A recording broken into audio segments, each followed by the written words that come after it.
온유하우스 주일 예배에 나오신 여러분들을 환영합니다.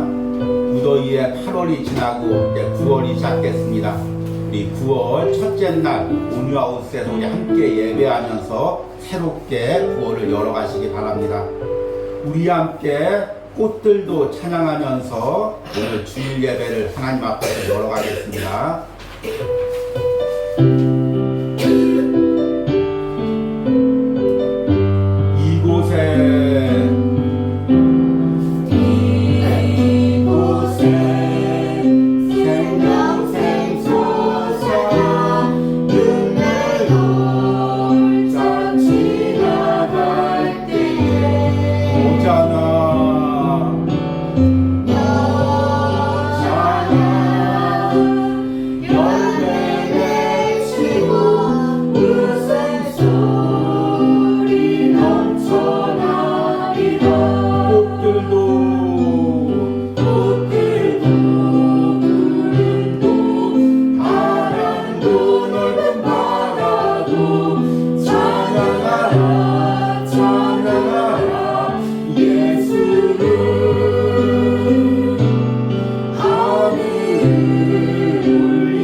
묵도하시겠습니다.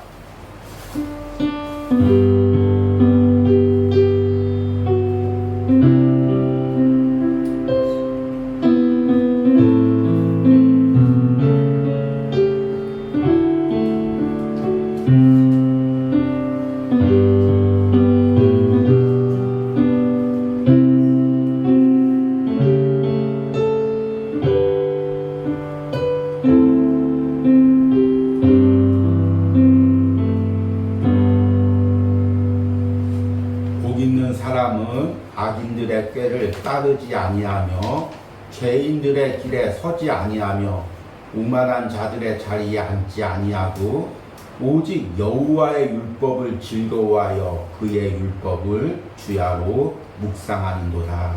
아멘. 하나님, 8월의 무더위 가운데서도 우리에게 노마서 묵상을 허락하시고 그 말씀을 붙들고 무더위 가운데를 걸어오게 하심을 감사합니다. 세상에 많은 일들이 있고 또 많은 풍파가 있지만 말씀으로 우리 길을 밝혀주시고 그 말씀 따라 여기까지 걸어오게 하심을 감사합니다. 이제 9월 첫째 날 온유하우스에서 우리가 함께 주일 예배를 드리며 다시금 9월에 베푸실 그 풍성한 은혜, 놀라운 은혜를 기대합니다. 세상을 바라보면 소망이 없고 사람을 바라보면 실망뿐이지만 하나님께서 주신 말씀이 날마다 우리에게 소망을 주시는 줄 믿습니다.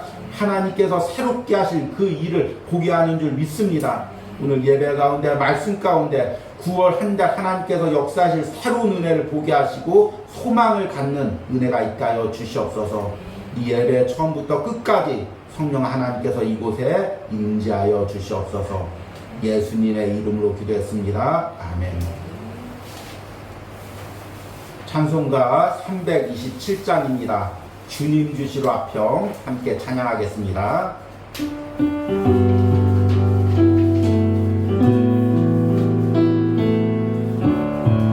주님 주시로 주실 화평 주님 주실 화평 믿음 얻기에 너는 정성껏 기도했나. 주의 제단 앞에 주의 제단 앞에 모두 바치기 전 복을 받을 줄 생각나. 주의 제단에 주의 제단에 선제사들이 위해 주 내 마음을 주장하여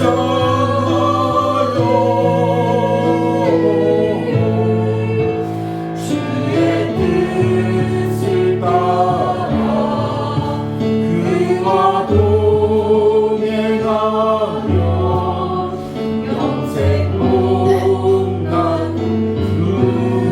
누리겠네. 주의 밝은 빛에 주의 밝은 빛에 항상 활동하며 선한 사업을 힘쓰겠나. 자유 얻으려면 자유 얻으려면 주의 뜻을 따라 너의 모든 것 희생하라. 주의 제단에 주의 제단에 선제사들이 위해 주 내 마음을 주장하리.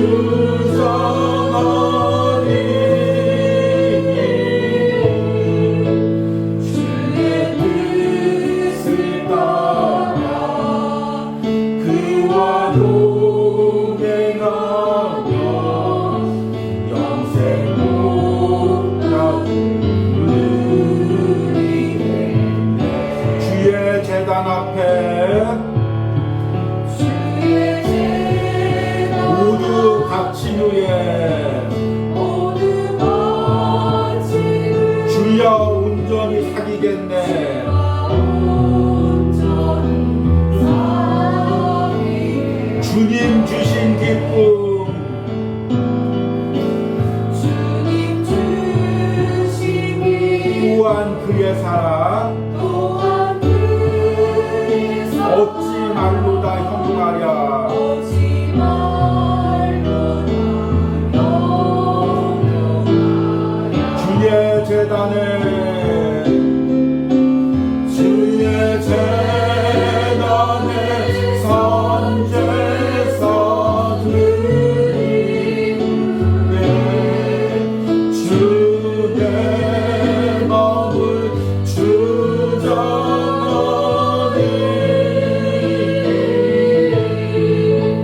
주의 뜻을 따라 그와 동행하며 영생 복락을 누리겠네. 아멘. 오늘 이 예배 여러분의 중심을 온전히 드리는 은혜가 있길 바랍니다.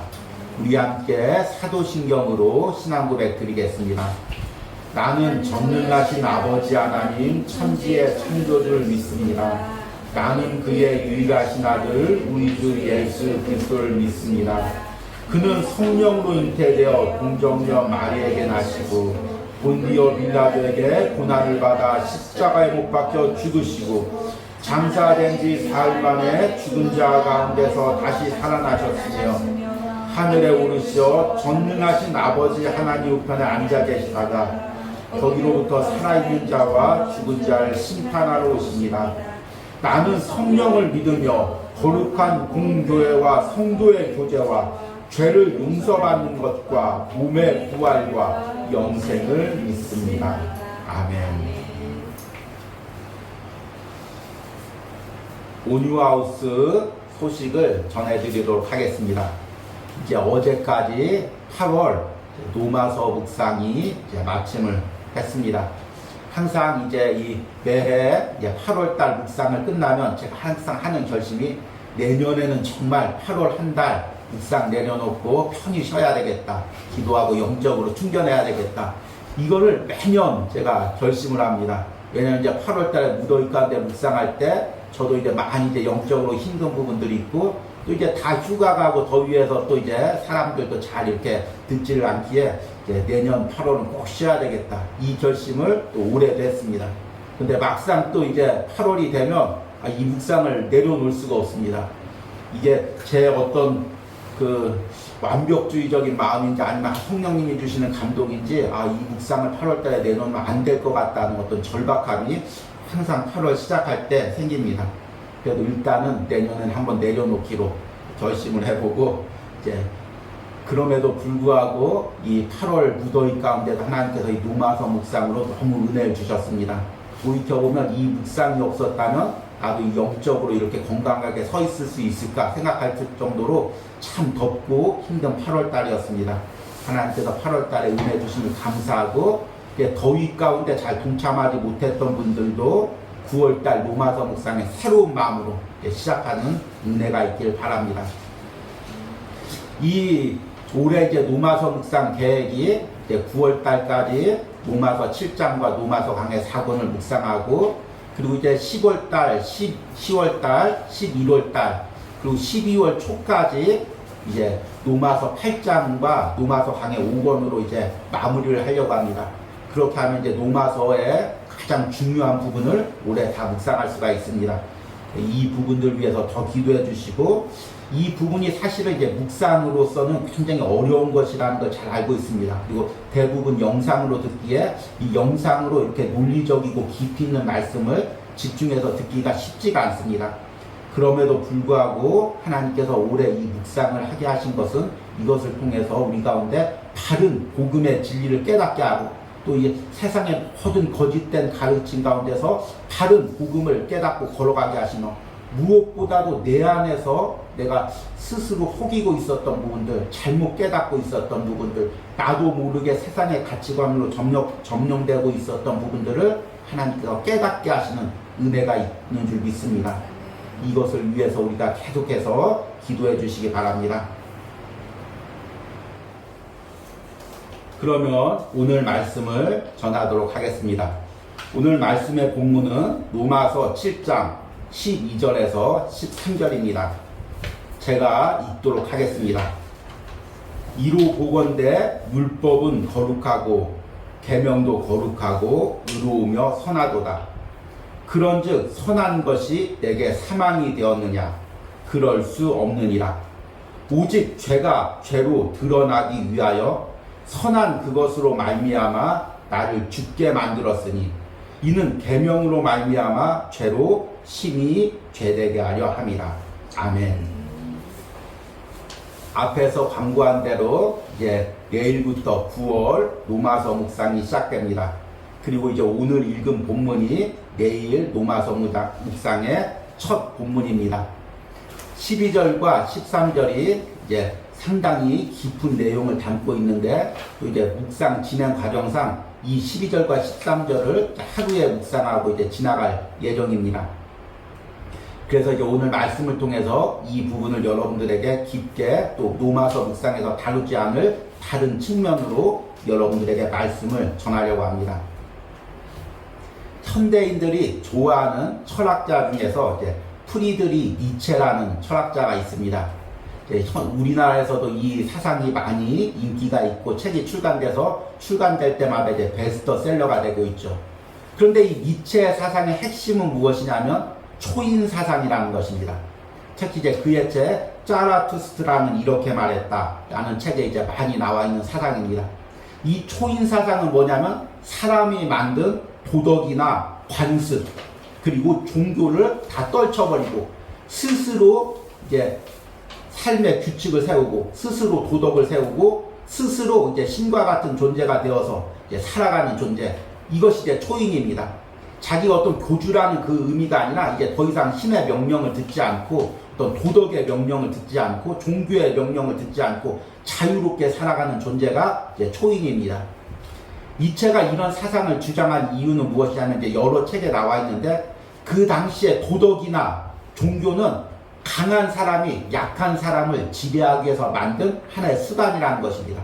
그래서 진정한 초인은, 진정한 자유인은 다른 사람이 만든 그 제도나 관습에 얽매이지 않고 스스로 규칙과 법대로 살아가는 그런 존재라는 것입니다. 이 이야기가 사실은 현대인들을 이제 많이 매료되고 있죠. 특히 현대 젊은이들.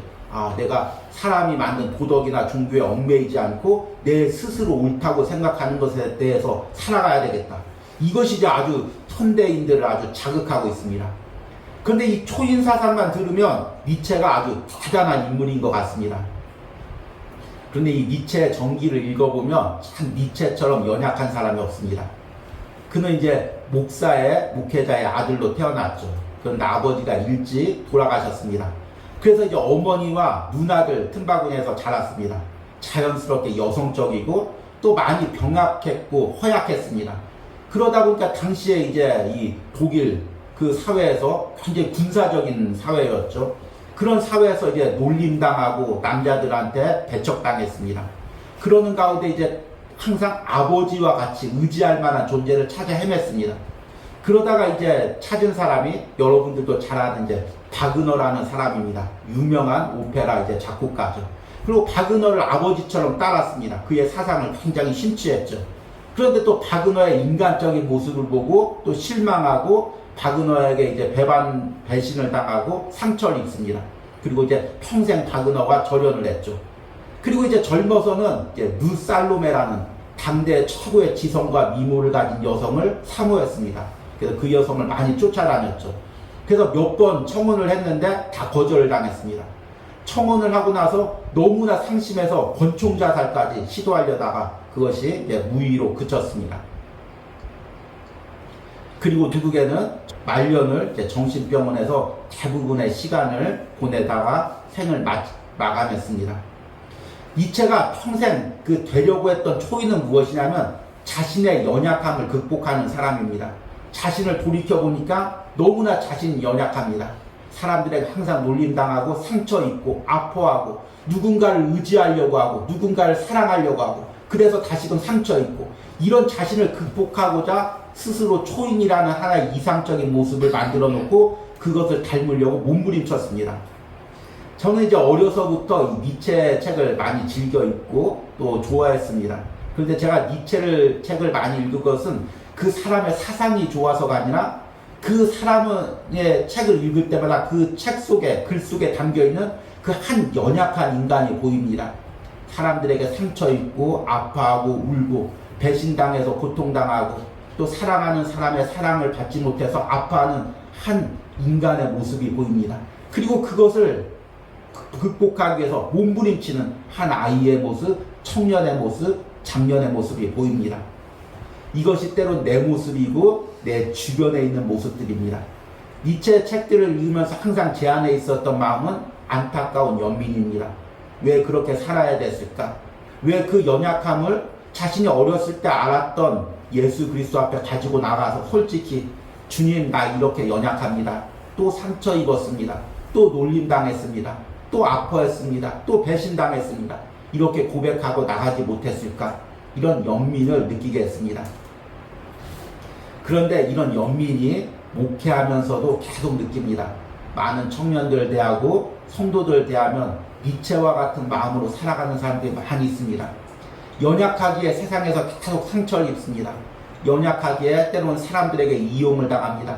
연약하기에 사람들에게 실망합니다.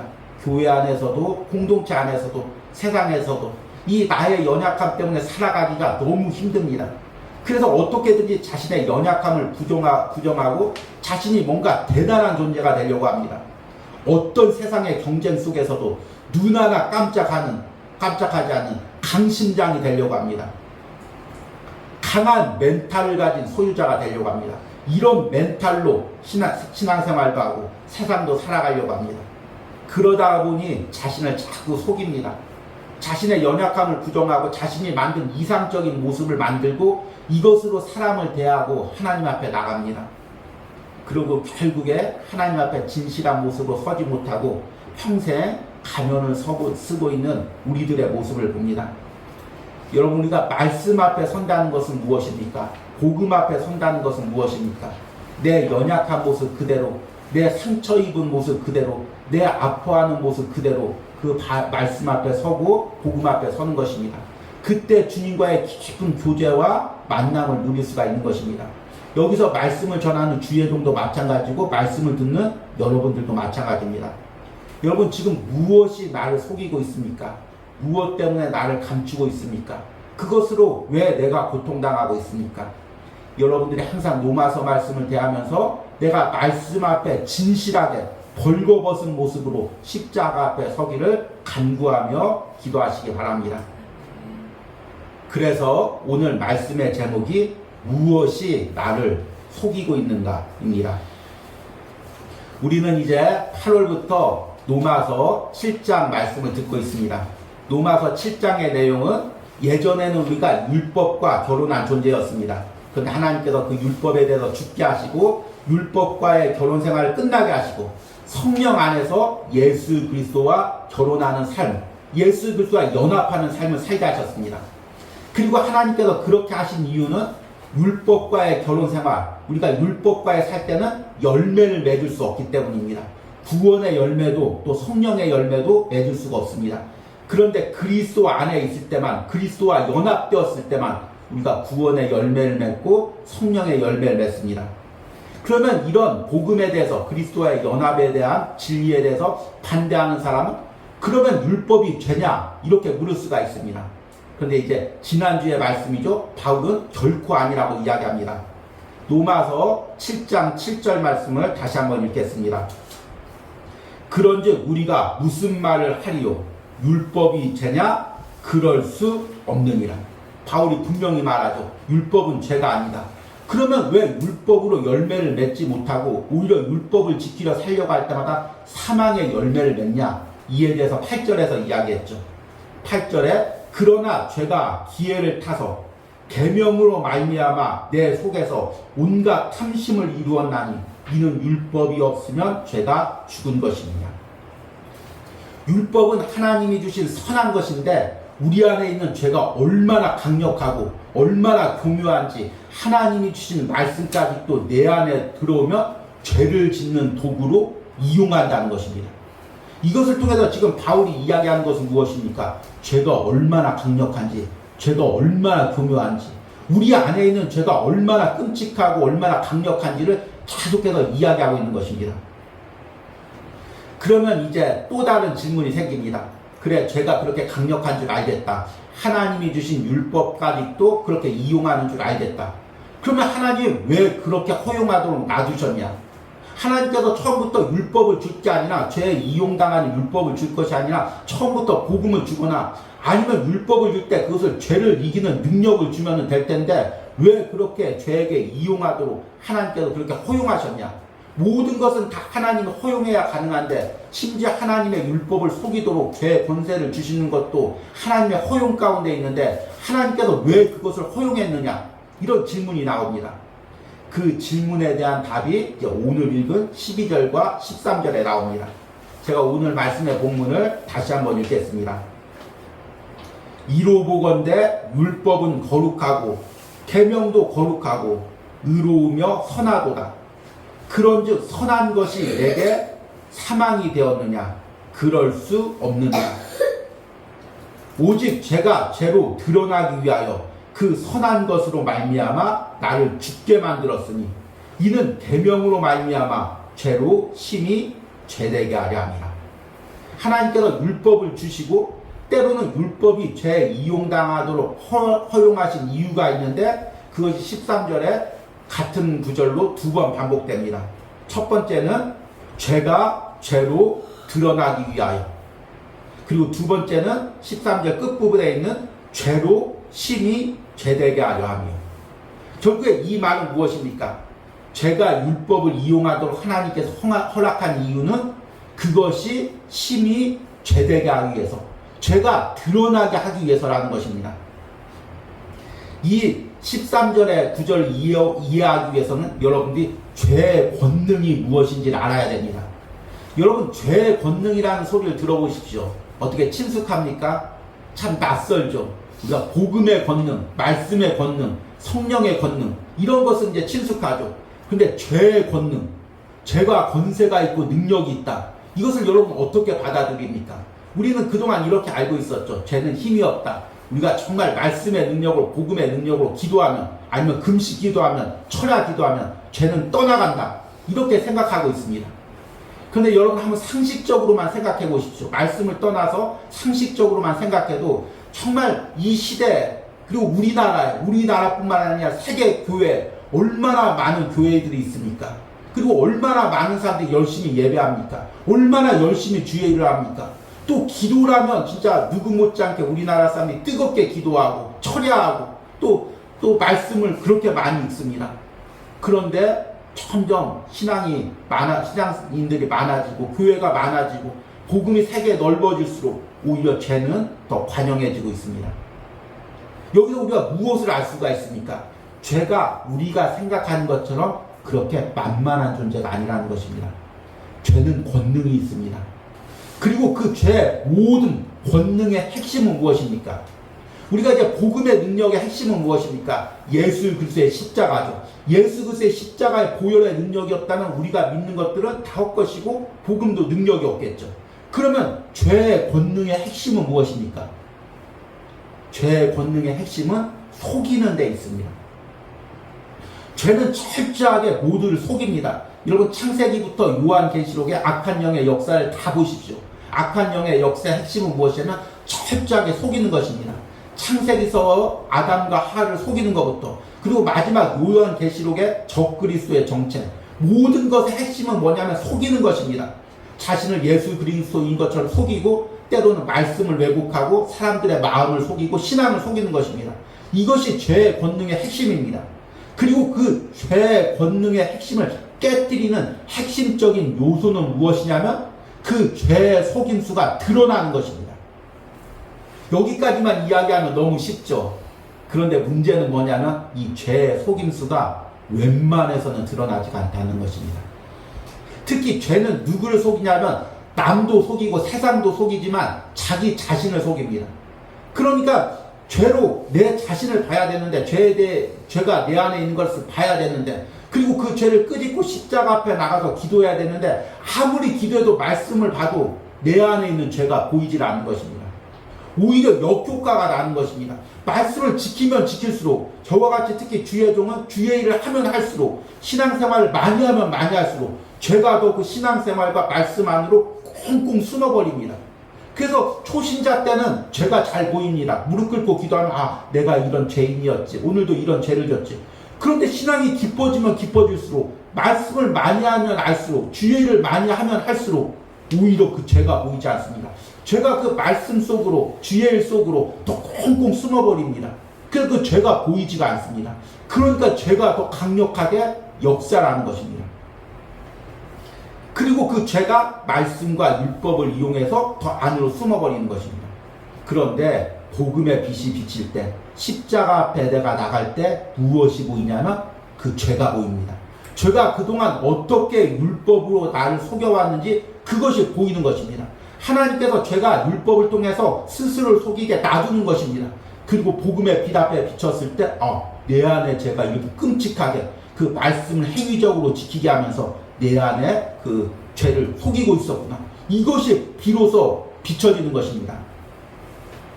여러분, 예수 그리스도의 십자가가 무엇입니까? 십자가의 가장 큰 특징은 우리의 죄를 철저하게 드러내는 것입니다. 세상에서 아무리 의로운 사람이라도 정말 복음과 말씀 앞에서 십자가를 보게 되면 나의 죄가 드러납니다. 내가 의로운 존재라면 하나님의 아들이 왜 십자가에서 죽으셨겠습니까? 내가 조금만이라도 내 노력과 방법으로 구원받을 가능성이 있다면 왜 하나님의 아들이 인간의 몸으로 오셔서 그 모진 고통을 당하고 십자가에 죽고 부활하셨겠습니까? 십자가 앞에 서면, 예수 그리스도의 죽음과 부활 앞에 서면 나의 죄가 철저하게 드러나는 것입니다. 야, 나의 죄가 이렇게 끔찍했구나. 내 안에 있는 죄가 이렇게 강력했구나. 그래서 하나님의 아들 독생자가 십자가에서 피 흘려야 죽고 부활하셔야만이 내 죄가 해결되는구나. 이것이 보여주고 깨달아지는 것입니다. 그 죄 안에 있는, 내 안에 있는 죄의 교묘한 실수와 그 모든 권능이 다 드러나는 것입니다. 복음 앞에 드러나는 거죠. 십자가 앞에 드러나는 거죠. 그러면 그때서야 죄의 힘이 깨어지고 권능이 깨어지고 죄가 깨어지는 것입니다. 그리고 비로소 우리가 변화되고 하나님 앞에서 열매 맺는 신앙생활을 하게 되는 것입니다. 그동안 죄에 이용당할 때는 내가 아무리 말씀을 지키고 주의 일을 해도 그것을 열매 맺는 것이 아니라, 성령의 열매를 맺는 것이 아니라 오히려 사망의 열매를 맺게 됩니다. 그런데 그 죄의 정체가 드러나고 그 죄의 정체를 가지고 십자가 앞에 나갈 때 비로소 열매 맺는 신앙생활을 할 수가 있는 것입니다. 이것이 우리가 이제 올해 초부터 계속 이야기하고 있는 복음의 능력입니다. 그리고 여러분들이 이 로마서 말씀으로 이 복음의 능력을 경험하시기 원합니다. 그러기 위해서는 우리 안에 있는 죄가 말씀 앞에 드러나야 됩니다. 복음 앞에 드러나야 됩니다. 그런데 이제 제가 이렇게 이야기를 해도 사실은 이 죄가 우리를 속이는 과정이 너무나 드러내기가 쉽지가 않습니다. 오죽하면 바울이 로마서를 이렇게 깊게 썼을까요? 그리고 창세기서부터 요한계시록까지 계속해서 하나님께서 죄가 어떻게 속이는지를 계속해서 이야기하고 있을까요? 죄가 우리를 어떻게 속이는지를 이야기하려고 하면 창세기서부터 요한계시록까지 다 이야기를 해야 됩니다. 그런데 오늘 로마서 말씀과 연관돼서 죄가 속이는 과정을 말씀을 드리려고 합니다. 그 과정을 말씀드리기 위해서 창세기 3장 1절에서 6절 말씀을 제가 한번 읽으려고 합니다. 창세기 3장 1절에서 6절은 사단이 어떻게 하와를 속여서 선악과를 먹게 하는지 그 과정을 이야기하고 있습니다. 제가 1절부터 읽겠습니다. 그런데 뱀은 여호와 하나님이 지으신 들짐승 중에 가장 간교하니라.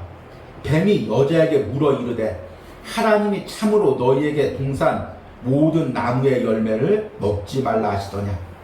여자가 뱀에게 말하되 동산 나무의 열매를 우리가 먹을 수 있으나 동산 중앙에 있는 나무의 열매는 하나님의 말씀에 너희는 먹지도 말고 만지지도 말라 너희가 죽을까 하노라 하셨느니라. 뱀이 여자에게 이르되 너희가 결코 죽지 아니하리라. 너희가 그것을 먹는 날에는 너희 눈이 밝아져 하나님과 같이 되어 선악을 알 줄 하나님이 아시니라.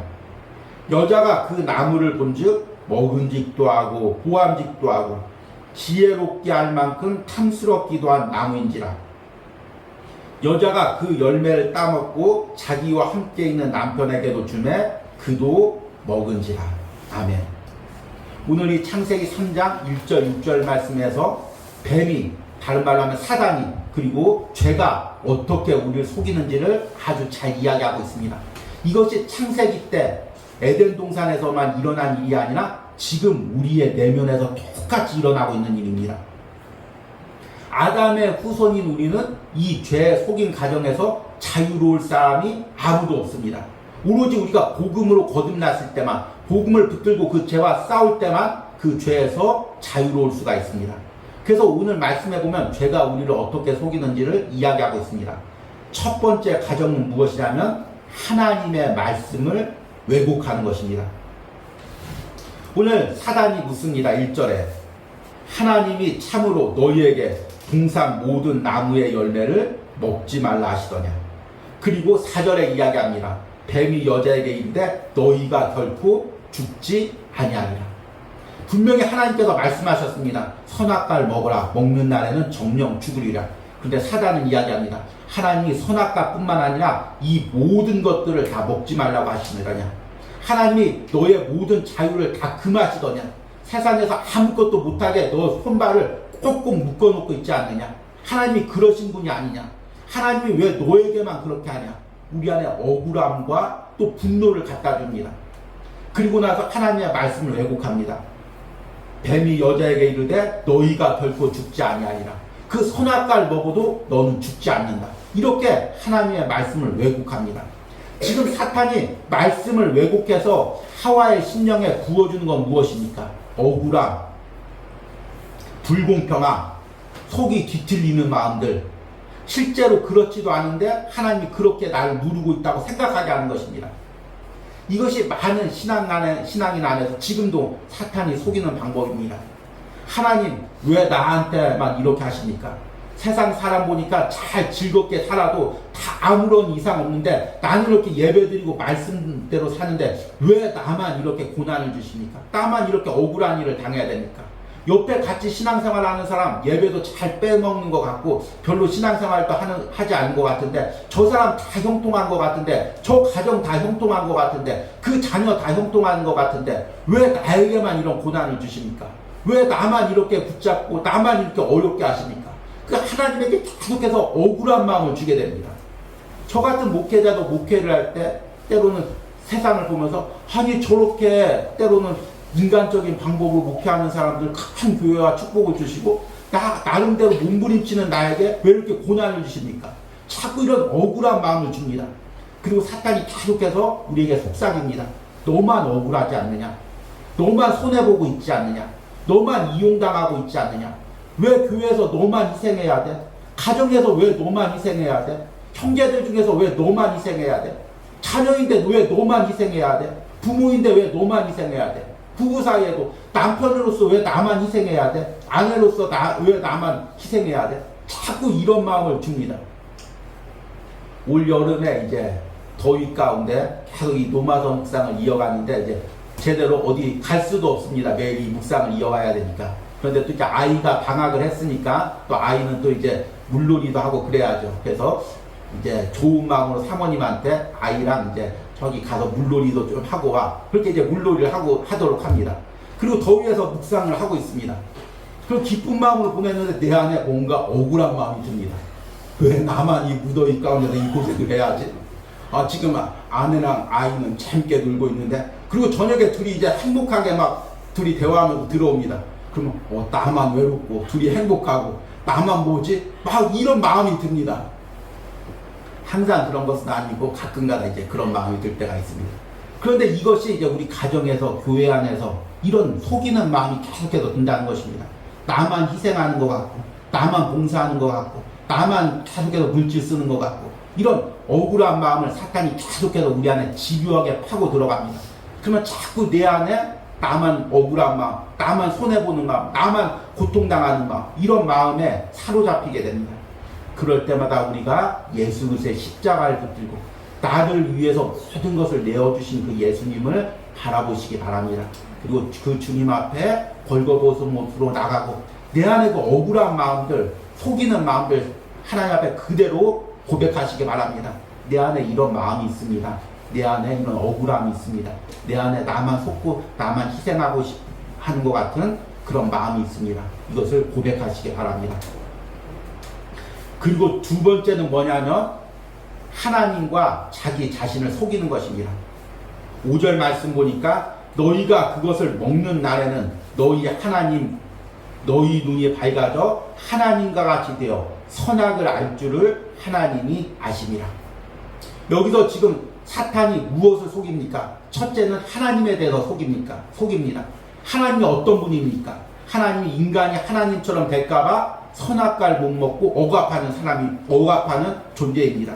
그리고 나는 어떤 존재입니까? 내가 노력만 하면 하나님과 같이 될 수 있는 존재입니다. 우리 인간의 우리 신앙의 모든 은혜는 어디서 나옵니까? 우리가 하나님을 철저하게 의지하고 하나님께 붙들어 있을 때, 주 예수 그리스도 안에 있을 때 모든 은혜와 능력이 나오는 것입니다. 그런데 사탄은 계속 우리를 속입니다. 너 왜 이렇게 연약하게 하나님만 의지해? 너 능력 있잖아. 너 재능 있잖아. 너 충분히 네 노력으로 할 수 있잖아. 왜 기도해? 왜 무릎 꿇어? 너의 노력으로 살아야지. 계속해서 내가 무언가 대단한 것을 할 수 있는 존재로 계속해서 나를 속입니다. 사실은 이 속임수에 넘어가는 사람들이 너무나 많이 있습니다. 신앙의 초신자들부터 예배 생활하고 기도하면 야, 너 왜 이렇게 의존적으로 살아? 주변 사람들이 이야기하죠. 너 노력해야 될 거 아니야. 예배만 드린다고 뭐가 돼? 기도만 한다고 뭐가 돼? 너도 세상에서 노력하고 네 노력과 방법으로 살아야지. 계속해서 사탄이 우리를 속입니다. 때론 저와 같은 주의 종에게도 말씀을 전하고 성도들 이끌면 사탄이 계속 속입니다. 야, 너 대단한 존재 아니냐? 사람들이 너 따르고 있지 않느냐? 너 존경받고 있지 않느냐? 계속해서 무언가 대단한 존재처럼 나를 속입니다. 그러나 사실은 우리는 예수 그리스도의 은혜가 아니면 아무것도 아닌 존재입니다. 내가 누리고 있는 것들, 내가 이룬 것들 다 주님이 주신 것입니다. 이 속임수에 우리가 빠지지 않기 위해서 항상 말씀으로 나를 돌이켜 보시기 바랍니다. 지금 내가 이루고 있는 것들, 내가 걷고 있는 것들, 내가 행하고 있는 모든 것들 주님의 은혜가 아니면 아무것도 아님을 깨달으시기 바랍니다. 그리고 이런 교만한 마음이 들려고 할 때마다 계속 하나님 앞에 고백하시기 바랍니다. 주님의 은혜가 아니면 나는 아무것도 아닙니다. 내가 이룬 것이 아무것도 아닙니다. 그리고 주님의 은혜가 있으면 내가 아무리 연약해도 주님의 은혜로 이것을 다 감당할 수 있습니다. 기도하시기 바랍니다.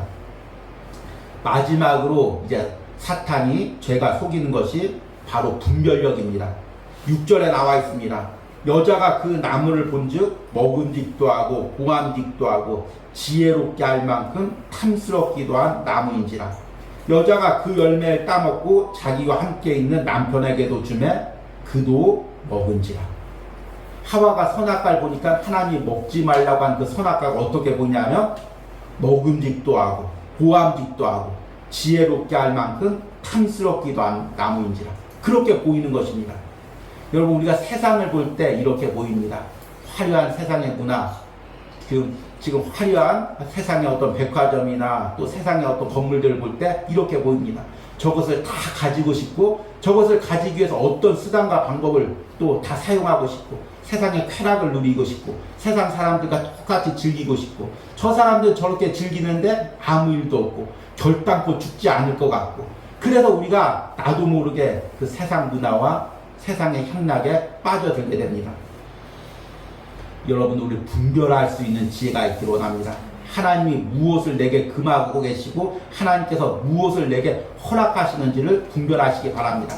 하나님이 다 금하시는 것이 아닙니다. 내가 수도사처럼 그냥 금식하면서 일평생 신앙생활하라고 하나님이 허용하신 것이 아닙니다. 하나님이 내게 누리라고 주신 자유가 있습니다. 세상에서도 자유가 있습니다. 즐거움이 있습니다. 그러나 또 하나님이 금하신 것이 있습니다. 내게 금하신 것들이 있습니다. 이것은 세상 사람들이나 아니면 다른 신앙인과도 비교할 것이 아닙니다. 저 같은 주의 종에게는 주의 종에게만 하나님께서 허락하신 것이 있고 주의 종에게만 금하신 것이 있습니다. 여러분들도 하나님이 내게 허락하신 것이 있고 금하신 것이 있습니다. 그것을 자신의 생각으로 이 정도는 하나님이 다 허락하셨겠지, 이 정도는 행해도 별일 없겠지 생각하는 것이 아니라 매 순간 기도하고 물으면서 말씀으로 하나님, 이것을 하나님이 허락하신 것입니까? 내 삶에 허락하신 것입니까? 묻고 걸어가야 됩니다. 여러분들에게 이런 은혜가 있길 바랍니다. 이제 말씀을 맺으면서 여러분, 우리가 항상 죄 속임수에 당하지 않기 위해서 말씀 앞에서 내 자신을 보시기 바랍니다. 말씀을 대할 때 여러분 아무런 옷도 걸치지 마시기 바랍니다. 저 같은 목회자는 목회자라는 옷, 여러분 같은 경우는 직분의 옷들, 아니면 그동안 내가 해왔던 신앙생활이라는 옷들, 세상적인 지위라는 옷들, 아니면 또 신앙적으로 헌신하고 드렸던 것들, 그런 옷들을 다 벗어버리시기 바랍니다. 그리고 벌거벗은 모습으로 말씀 앞에 서시기 바랍니다. 그리고 그 말씀으로 나의 내면을 보시기 바랍니다. 지금 내 안에 죄가 어떻게 나를 속이고 있는지를 말씀의 능력으로 보시기 바랍니다. 두렵고 떨림으로 그 말씀 앞에 서시기 바랍니다. 그 말씀이 내 심령에 와닿기를 원합니다. 그 말씀이 매 순간 내 마음 깊숙한 곳을 찌르기를 원합니다. 그 말씀이 매 순간 내 깊숙한 곳에서 놀라운 변화를 일으키기를 원합니다. 여러분들이 매일 묵상하는 로마서 말씀이 그런 말씀의 능력으로 여러분들에게 다가가기를 원합니다. 온유하우스에서 전하는 주일 말씀마다 묵상마다 이런 능력으로 여러분들을 변화시키는 은혜가 있기를 간절히 소망합니다. 우리 들은 말씀 생각하시면서 말씀 앞에서 함께 찬양하겠습니다.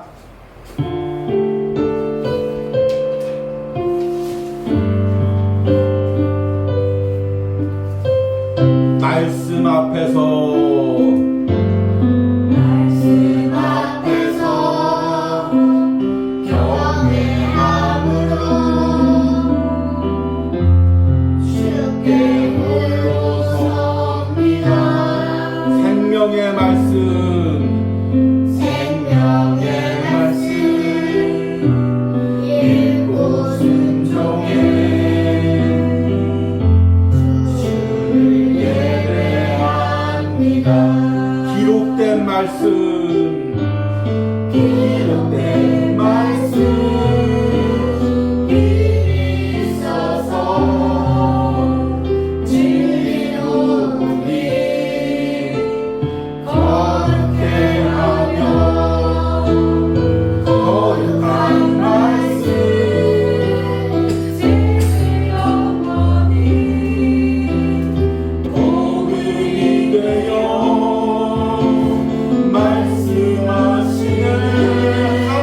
운명을 거는 자 순종하며 주 따라가는 자 영원한 하나님 나라 이뤄갈 주의 교회요 일어나라 말씀 앞에서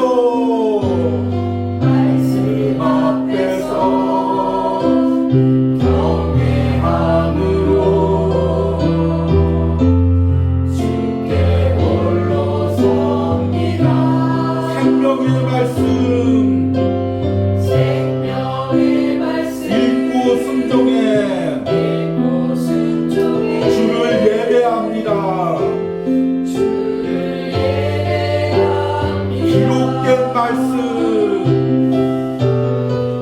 기록된 말씀 힘이 있어서 지혜로우니 거룩해 하며 거룩한 말씀 세세 영원히 복음이 되어 말씀하시네. 하나님 말씀에 두려워 떠는 자 그 말씀에 생명을 거는 자 한 사람 찾으시는 주님의 약속은 믿어. 하나님 말씀에 운명을 거는 자 순종하며 주 따라가는 자 영원한 하나님 나라 이뤄갈 주의 교회요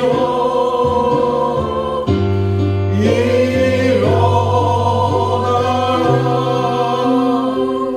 오늘 이 시간에 들은 말씀 생각하시면서 기도할 때 주님의 말씀으로 내 내면을 비추게 하여 주시옵소서. 지금 내 내면에 꽁꽁 숨어있고 나를 속이고 있는 죄된 마음들, 억울한 마음들, 속이는 마음들 말씀의 빛으로 복음의 빛으로 보게 하여 주시옵소서. 이 시간 기도할 때 성령께서 성령의 빛으로 조명으로 말씀의 빛으로 내 내면을 보게 하여 주시옵소서. 내 내면의 죄를 보게 하여 주시옵소서. 우리 함께 주여 부르고 기도합니다. 주여. 주님 오늘 말씀의 빛으로 나의 내면을 보기로 합니다. 주여 아버지 나의 내면 깊숙한 곳에 숨어 있었던 죄된 마음들 보기로 합니다. 나를 속이는 마음들을 보기로 합니다. 주여 하나님의 말씀을 왜곡하고 하나님 내 자신을 스스로 속이고 하나님을 왜곡하여 바라보는 나의 죄된 마음들을 보기로 합니다. 하나님이 나에게만 억울하게 행하시고 하나님 내 안에 있던 모든 억울한 마음들 상한 마음들 깨어진 마음들을 보기로 합니다. 주여 주님 성령의 조명 가운데 말씀의 능력으로 나의 마음 깊숙한 곳을 비치게 하여 주셔서 주여 사람에게 속이고 하나님에게 속이고 스스로에게 속이고 있었던 죄된 마음들이 오늘 말씀을 들을 때 말씀의 빛 앞에 드러나게 하여 주셔서 그동안 내 삶을 속이고 내 신앙을 속였던 모든 죄된 마음들이 오늘 말씀 앞에 드러나게 하여 주셔서 나를 속이고 내 안에서 권능을 발휘하고 있던 모든 죄된 세력들이 말씀 앞에 깨어지게 하여 주셔서 말씀 앞에 드러나게 하여 주셔서 죄가 힘이 되게 하여 주셔서 죄가 드러나게 하여 주셔서 주여 내 안에 나의 모든 생각과 감정과 신앙을 속였던 모든 죄된 마음과 복음의 빛 앞에 드러날지어다. 모든 죄된 마음과 복음의 능력을 깨어질지어다. 나의 마음이 편안해지기로 합니다. 나의 마음의 상태가 주님 앞에 드러나기로 합니다. 나의 심령의 상태가 드러나기로 합니다. 나를 교묘하게 속이고 있던 죄된 모든 속임수들이 드러나기로 합니다. 주님 말씀의 빛으로 나의 심령을 비춰주시옵소서. 말씀의 빛으로 나의 마음 깊숙한 곳을 비춰주시옵소서. 주여 나를 속이고 아버지 나를 영적으로 어둔하게 만들고 나를 영적으로 무지하게 만들고 말씀의 깊은 의미를 깨닫게 하지 못하고 나를 아버지 누르고 있던 모든 죄는 속임수야. 말씀의 능력으로 떠나갈지어다. 복음의 능력으로 떠나갈지어다. 예수 그리스도의 십자가의 보혈의 능력으로 씻겨질지어다. 주님 역사하시고 함께하시고 변화시켜 주시는 은혜가 있기 원합니다. 우리 두 번째로 기도할 때 9월 한 달 동안 내가 말씀 앞에 복음 앞에 바로 서기로 원합니다. 9월 로마서 묵상을 통해 말씀으로 내 내면을 비치기로 원합니다. 세상에서 나도 모르게 가지고 있었던 세상적인 생각들, 왜곡된 생각들 하나님 9월 묵상 가운데 복음의 능력으로 깨어지고 변화되는 은혜를 경험하기 원합니다. 우리 주여 부르고 기도합니다. 주여. 주님 9월 한 달 동안 우리가 로마서 묵상 가운데 말씀 앞에 다시 서기로 결단합니다. 두렵고 떨림으로 이 묵상 앞에 말씀 앞에 서기로 원합니다. 로마서 말씀으로 성령의 조명 가운데 내 순간 나의 심령의 상태를 비추기로 원합니다. 나의 영적인 상태를 비추기로 원합니다.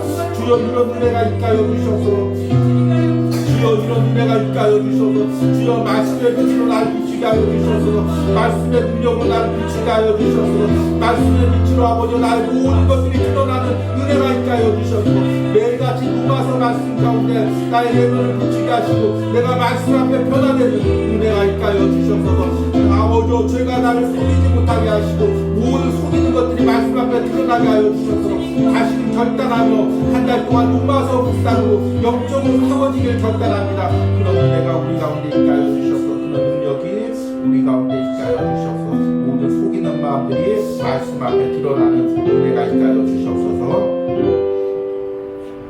우리 마지막으로 기도할 때 온유하우스를 위하여 기도합니다.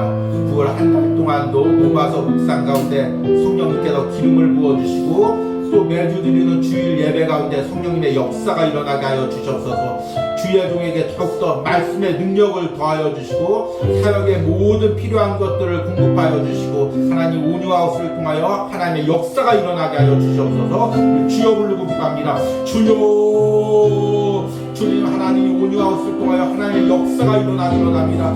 9월 한 달 동안도 로마서 묵상 가운데 매주 전해지는 드려지는 예배 가운데 성령의 놀라운 기름 부음이 있기로 합니다. 인간의 능력으로 감당할 수 없습니다. 인간의 방법으로 이끌어갈 수 없습니다. 날마다 성령님께서 역사하여 주셔서 특별히 말씀을 묵상하고 전하는 주의 분에게 날마다 성령의 뜨거운 은혜가 있게 주셔서 날마다 성령의 역사가 있게 하여 주셔서 성령의 놀라운 은혜와 변화가 있게 일어나게 하여 주셔서 주님 은혜 주시고 함께 하여 주셔서 역사하시고 함께 하여 주셔서 주님 붙들어 주시고 은혜 주시고 함께 하여 주셔서 주여 묵상에 동참하는 모든 신령들에게도 은혜 주시고 이 온유하우스를 통하여 말씀을 듣는 모든 신령들과 가정 가운데 하나님의 놀라운 은혜와 역사가 일어나게 하여 주시옵소서. 이로 보건대 율법은 거룩하고 계명도 거룩하고 의로우며 선하도다.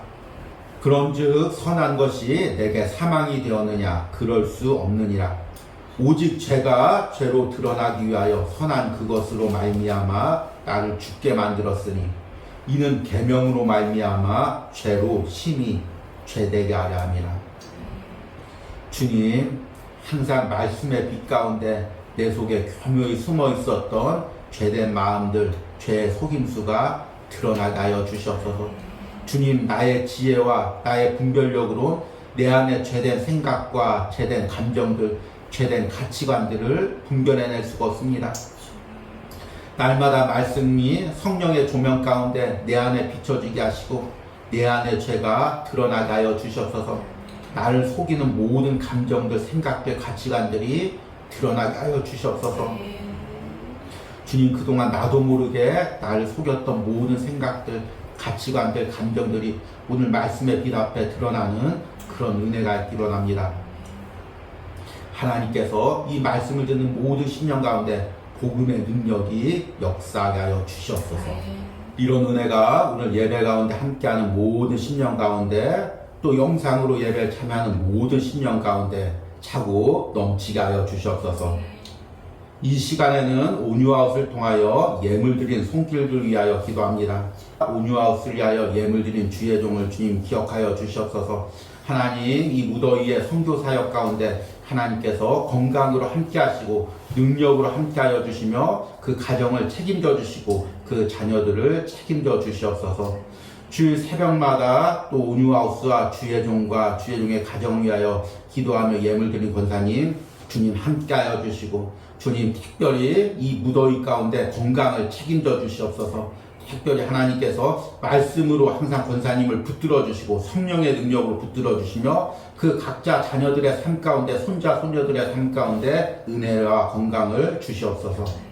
하나님 또 예물을 연합하여 드린 손길들이 있습니다. 하나님 그 각 가정마다 하나님의 놀라운 은혜와 축복이 있게 하여 주시옵소서. 연약한 곳을 섬길 때마다 하나님 그 가정과 자녀들과 모든 사업들을 하나님께서 책임져 주시고 하나님께서 이 온유하우스를 위하여 기도할 때마다 이 온유하우스를 통하여 각 가정마다 놀라운 축복과 은혜가 차고 넘치게 하여 주시옵소서. 또 매달 첫 주 작정하고 예물 드린 권사님이 있습니다. 주님, 이 권사님을 주님께서 축복하시고 그 가정을 축복하시고 남편 집사님을 축복하시고 자녀의 가정을 축복하여 주시옵소서. 하나님 더욱더 하나님과 가까이 살며 그 말씀의 은혜를 풍성히 누릴 수 있도록 그 권사님의 심령과 가정을 축복하여 주시옵소서. 하나님 또 매일 로마서 묵상을 듣고 또 온유하우스 예배를 함께 들으며 예물 드린 손길이 있습니다. 하나님 이름도 없이 하나님께 예물 드릴 때 하나님 그 모든 상황과 사정을 하나님께서 아시오니 그 심령을 축복하시고 하나님 세상에서 살아갈 때 연약한 부분들이 있다면 달마다 하나님께 아뢰며 그 은혜를 누리게 하여 주시옵소서. 또 하나님 특별히 또 오늘 온유하우스를 통하여 예물 드린 우리 권사님 가정 하나님 축복하시고 이제 또 하나님 그 중요한 또 수술을 앞두고 있습니다. 하나님 그 모든 가정을 하나님께서 책임져 주시옵소서. 하나님 이 가정에서 조금도 세상적인 감정들이 들지 않도록 하나님 인간적인 감정이 들지 않도록 온전히 그 마음을 하나님께 아뢰게 하여 주시옵소서. 오로지 예수 그리스도의 십자가만을 바라보게 하여 주시옵소서. 날 위하여 모든 것을 다 내어주신 예수 그리스도의 마음으로 하나님 이 모든 것들을 앞두고 기도하게 하시고 이 과정에서 사람과의 관계에서 또 주변 환경에서 조금도 악한 것들이 틈타지 않게 하시고 성령님께서 그 과정과 모든 일정을 붙들어 주시옵소서. 보호하여 주시옵소서.